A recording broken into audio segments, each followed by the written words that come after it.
Buenas tardes.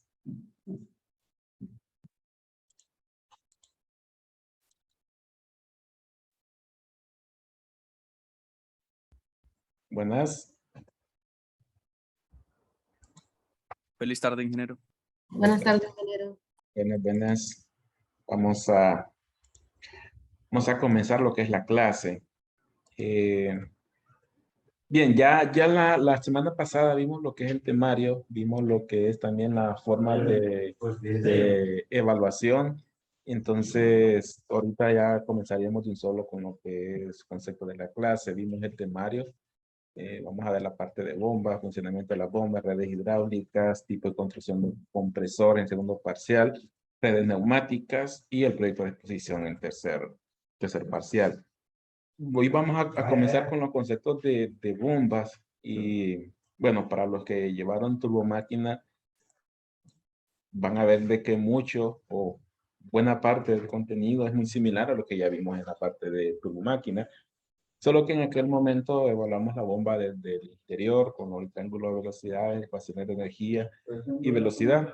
En este caso nos vamos a reservar a analizar las bombas, pero ya como sistema hidráulico, seleccionar bombas, cálculo de cabezas, NPCH, pérdidas por fricción, pérdidas secundarias.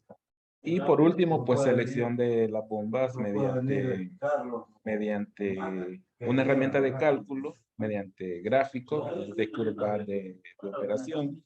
Entonces vamos a comenzar a ver los conceptos. Lo primero, pues, es hablar sobre qué es un sistema de bombas, qué es una bomba.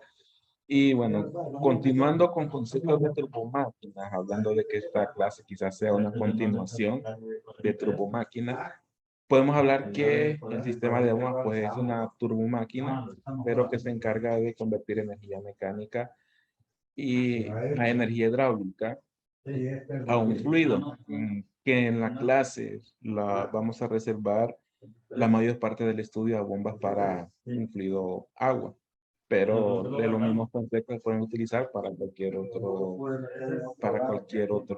fluido, como un fluido alimenticio, un fluido combustible. Los criterios de selección y cálculo de cabeza es exactamente el mismo, pero por cuestiones de estudio y de tiempo vamos a reservar los cálculos a bombeo de agua. Entonces, comenzando, una bomba, pues en este caso va a ser aquella que restituye energía mecánica en energía hidráulica en el líquido que lo atraviesa. En este caso, pues sería lo que es agua.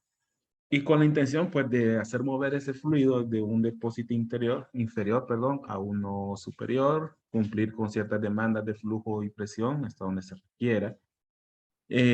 Bueno, constan de un elemento transmisor de energía mecánica, que como recordando turbomáquinas, es lo que es el eje, el impeller, elementos de transformación de energía y la impulsión.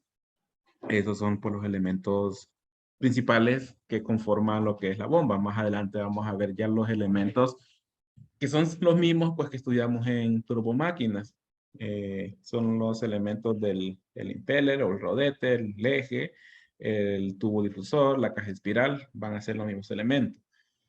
Bien, hay algunos ejemplos de una bomba para ir conociéndola, la parte del motor, la parte del eje transmisor y propiamente la bomba es esta, donde está la caja espiral, el tubo difusor y adentro pues está lo que es el rodete. Y habiendo como un cuarto de bombas, tenemos esta imagen de acá abajo, donde tenemos un sistema de bomba, tenemos la tubería de descarga, tenemos un panel de control y todo lo que es el cuarto mecánico con su sistema de alarmas en caso de incendios o sus protecciones en el caso de este panel de control. Bien, la clase la vamos a reservar para las bombas, lo que son las bombas rotodinámicas, que nuevamente recordando de turbomáquinas, es aquella en la cual la dinámica del fluido interfiere en la transferencia de energía, hablando que internamente esas velocidades que se forman y ángulos de entrada y salida interfieren en la cantidad de energía. A eso se refiere cuando una bomba es rotodinámica. También la bomba puede ser rotativa, pero no necesariamente va a ser rotodinámica. Y eso lo hemos hablado en clases anteriores que en el caso de que sea rotativa, pero la dinámica del fluido no interfiere en la transferencia de energía, no se va a llamar bomba rotodinámica. En este caso, están formadas, pues, como hablábamos, por un eje, un rodete, un impeller. Transmisión de energía se ve afectada por la dinámica del corriente. Aquí podemos ver algunas imágenes recordando turbomáquinas, cómo hacíamos el estudio mediante un triángulo de velocidades en la entrada y salida. Y veíamos aquí lo que es un rodete de ejemplo. Tenemos aquí el álave del rodete o del impeller. Tenemos por aquí una bomba cortada como a un cuarto de la carcasa o de la caja espiral. Tenemos por aquí el tubo difusor y aquí pues vemos, no se mira el eje, pero por este punto debería salir el eje hacia el motor. Entonces vamos a reservar la clase como mencionábamos para aquellas bombas para mover un fluido que va a ser agua en este caso, pero los procedimientos son los mismos para cualquier otro fluido. Vamos a reservar el estudio para las bombas para mover agua, pero sobre todo las rotodinámicas. Y lo vamos a analizar como sistema, como un sistema hidráulico, un sistema hidráulico. Como un paréntesis, ¿qué otras bombas podemos tener que no sean rotodinámicas? Tenemos lo que son las bombas de desplazamiento positivo. En estas no nos interesa cómo se mueve el fluido en el interior de la bomba, con qué velocidad entra, con qué velocidad sale, con qué ángulo entra, con qué ángulo sale, eso no nos interesa. Solamente nos interesa un volumen desplazado, como esta imagen que estamos viendo aquí.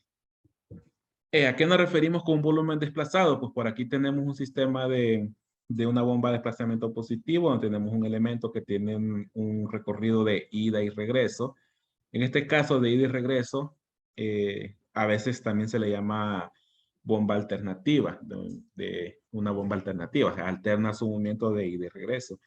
Pero, ¿por qué no nos interesa la dinámica interior del fluido? Pues cuando este elemento se mueve hacia la derecha, produce una succión, como una jeringa, cuando la abrimos, produce una succión. ¿Cuánto succión logra? ¿Cuánto volumen logra succionar? ¿Y cuánto volumen logra después en su movimiento de regreso descargar? Es lo que interesa. O sea, un volumen desplazado. ¿Qué ángulo tiene cuando se está moviendo a la mitad? ¿Qué ángulo tiene cuando entra por este punto? ¿Qué velocidad tiene cuando sale por este punto? No nos interesa. Solamente nos interesa el volumen, que sería todo lo que está en color rojo. Entonces, eso es lo que nos interesa en este tipo de bombas. Pueden ser oscilantes o alternativas, como estábamos hablando, pueden ser de émbolo o de membrana. Estas dos tienen un movimiento de ida y regreso, como este elemento, tiene un movimiento de ida y regreso. Y también pueden ser rotatorias, pero no son rotodinámicas. Eso porque a veces crea confusión una bomba rotatoria, con una bomba rotodinámica. Muchas veces lo usamos indistintamente, pero no necesariamente. La bomba rotodinámica es una bomba rotatoria, pero no al revés. Una bomba rotatoria no necesariamente es rotodinámica. Entonces pueden ser rotatorias, que a su vez los elementos que se encargan de mover el volumen pueden ser de engranajes, puede ser de paletas, puede ser de émbolo y puede ser de rodete. Podemos tener 4 tipos. Bueno, pueden haber más tipos, pero vamos a ver de forma rápida solamente estos tipos que están aquí. Entonces, desplazamiento positivo, no nos interesa la dinámica del fluido, solo el volumen que se está desplazando. Pueden ser oscilantes o alternativos de émbolo membrana, pueden ser rotatorias de engranajes, paletas, émbolo y rodete. Bien, hay algunas imágenes rápido, solo para ver la diferencia con las rotodinámicas de las bombas de movimiento alternativo o bombas de desplazamiento positivo. Estas son de movimiento alternativo, pero tenemos un elemento que tiene un movimiento de ida y regreso, no es algo que está girando, sino que solo tiene un momento de derecha, izquierda y viceversa. Y en el movimiento, pues en un lado produce succión y en el otro está descargando. Cuando va al movimiento al revés, en uno está succionando y en el otro está descargando. Entonces, solamente nos interesa cuánto volumen se absorbe cada vez que este elemento se mueve hacia la derecha o a la izquierda. Este es muy similar, solamente nos interesa cuando este elemento aprisiona esta membrana, va a empujar un volumen. Cuando se mueve al revés, va a producir una succión, va a ingresar volumen. Y solamente nos interesa ese volumen que se está captando. No nos interesa con qué velocidad entra ni con qué ángulo entra el fluido a la bomba. Estas son alternativas u oscilantes, porque solo tenemos un elemento que se mueve de ida y regreso. En este caso el elemento es una membrana que se aprisiona, se libera. Pero tenemos la rotatoria, donde sí hay un elemento que gira adentro de la bomba, porque aquí también hay elementos que giran, pero estos solamente producen, que impulsan al elemento que está con movimiento alternativo. Pero aquí sí el elemento que gira está adentro de la bomba. Por ejemplo, todos estos, lo que nos interesa es cuánto volumen se capta cada vez que este elemento gira. Por ejemplo, el primero, solo nos interesa cuánto volumen capta cada espacio de los dientes del engrane, donde tengo el cursor ahorita. Ese volumen es el que es impulsado y descargado en la salida de la bomba. No nos interesa la velocidad en la periferia, no nos interesa la velocidad real de entrada del agua, no nos interesa la velocidad relativa del fluido en el interior de la bomba, solamente cuánto volumen se mueve cada vez que este engrane se va moviendo.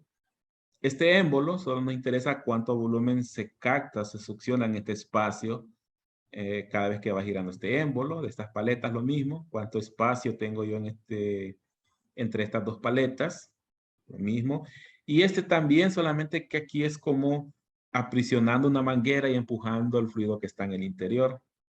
¿Cuánto fluido logro yo impulsar cada vez que con este elemento rojo aprisiono esta manguera y descargo el fluido?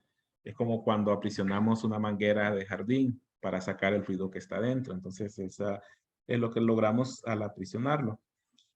Bien, entonces, esa es la diferencia entre las bombas rotodinámicas. Rotodinámicas, pues, se basan en este triángulo de velocidades, pero las de desplazamiento positivo solo se basan en cuánto volumen voy a desplazar cada vez que este elemento se mueve o cada vez que gira uno de estos elementos. Entonces, eso es una bomba de desplazamiento positivo. Importante, pues, fluidos viscosos, muy viscosos, podríamos trabajarlos con bombas de desplazamiento positivo. Si tenemos un fluido muy viscoso y tenemos un elemento como en la retodinámica, un elemento que gira a altas velocidades, ese fluido viscoso puede comportarse como un sólido y puede romper la bomba. Entonces, en esos casos, no pudiésemos trabajar con este tipo de bombas, pero sí con el desplazamiento positivo. Bien, para retornar ahora a lo que nos va a llevar la clase, que es las bombas rotodinámicas y aplicados a lo que es el fluido como el agua, vamos a empezar a ver las partes, bueno, un repaso realmente, cómo se clasifican las bombas rotodinámicas y tienen la misma clasificación o una de las clasificaciones es la misma que vimos en turbomáquinas, pues la bomba es una turbomáquina y que podemos clasificar las bombas según la dirección del flujo. Pueden ser radiales, axiales, radioaxial. Bueno, aquí tenemos la imagen de cuando vimos turbomáquinas. Esta es una radial. El fluido entra paralelo al eje y sale perpendicular. La axial, el fluido entra paralelo al eje y sale paralelo al eje. Y la radioaxial, o de flujo combinado, que no es ni radial ni axial la salida del fluido, sino que es una diagonal. Entonces, es una combinación de ambas. Hay un caso especial, que eso lo vamos a ver más adelante, que es el de múltiples escalonamientos. Ese caso especial de bombas nosotros conocemos como bombas turbinas, pero ya vamos a ver a qué nos referimos con múltiples escalonamientos para esta última clasificación. Bien, tenemos aquí algunos rodetes, ejemplo de esa clasificación. El rodete radial, o sea, bomba radial, bomba axial, múltiples escalonamientos y un rodete periférico, que es como tener un rodete con estos alaves completamente radiales, o sea, sin esta curva, Entonces, aquí realmente las componentes de C con respecto a U, tanto la entrada y la salida no existe, porque siempre se mantiene perpendicular con respecto a U. Bien, bueno, sí, tenemos la bomba radial, axial, múltiples escalonamientos y el periférico.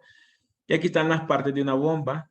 Esto lo estoy pasando realmente un poco rápido porque realmente es un temario visto ya en turbomáquinas. Entonces, por eso lo estoy pasando un poco rápido. Las partes de una bomba desde el punto de vista de turbomáquinas, pues tenemos el eje, que es el que transfiere energía del motor hacia el rodete, la columna directriz, que en el caso de las bombas, estos dos están en un solo componente que acostumbramos llamar impeller. Está la caja espiral, tiene el mismo concepto, y el tubo difusor, que sigue teniendo los mismos conceptos que en turbomáquina.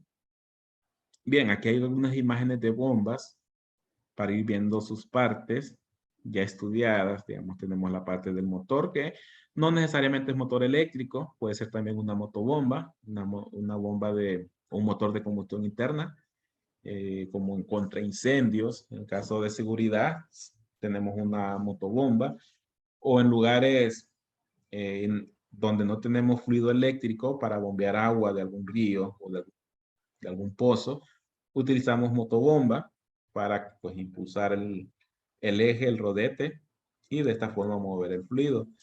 Tenemos el eje comunicándose entre el motor y lo que es propiamente la bomba.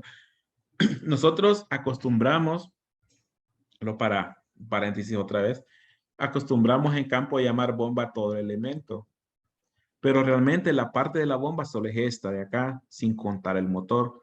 El motor es el que nos entrega energía a la bomba.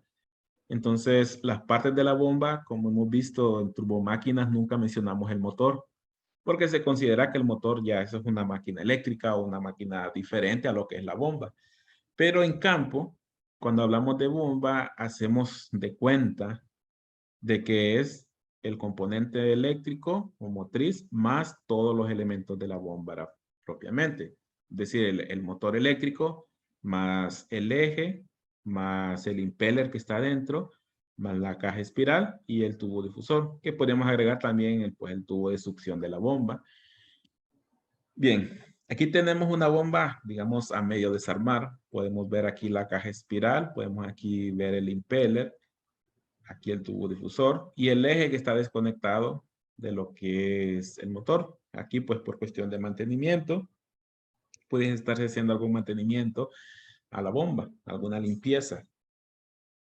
La bomba pues no solamente tiene esta configuración, puede tener diferentes configuraciones. Aquí solo hay dos posibles formas, hay un montón de formas de configuración de una bomba. Esta que es horizontal y esta que es vertical en línea. Adentro sigue siendo centrífuga porque el fluido, aunque entra en este sentido, internamente se coloca de frente al eje para convertirse en paralelo al eje y después se convierte en perpendicular al eje por este otro extremo.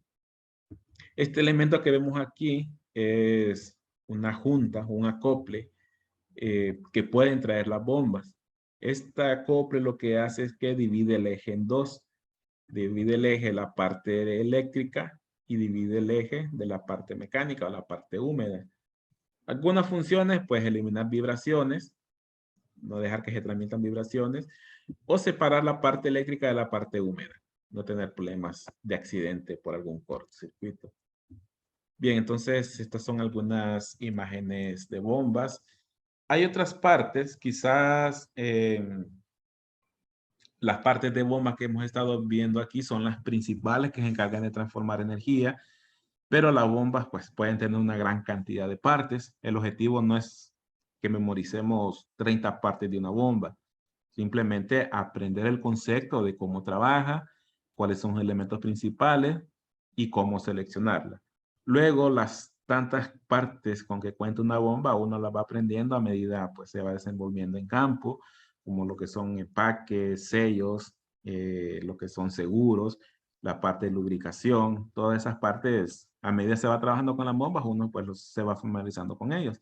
Por cuestiones de clase, pues las partes van a ser las que ya estudiamos, las básicas. Bien, esos son algunos ejemplos de bombas. Y tenemos esta que es un caso especial de bombas de múltiples etapas o múltiples, sí, de múltiples etapas. ¿Cómo es que la llamamos? De múltiples escalonamientos. Me he escapado, múltiples escalonamientos. Pero es como tener varias etapas. Ahora, ¿a qué nos referimos con varias etapas? Es como tener, imaginemos este impeller, o vamos a ir más atrás. este impeller, podemos tener un impeller uno a la par de otro, donde cada impeller incrementa una cierta cantidad de energía, le entrega el fluido al siguiente impeller, este le incrementa otra cantidad de energía y otra cantidad de energía, hasta llegar a la energía total que entrega la bomba. Entonces, a eso es que se le llama múltiples escalonamientos o múltiples etapas.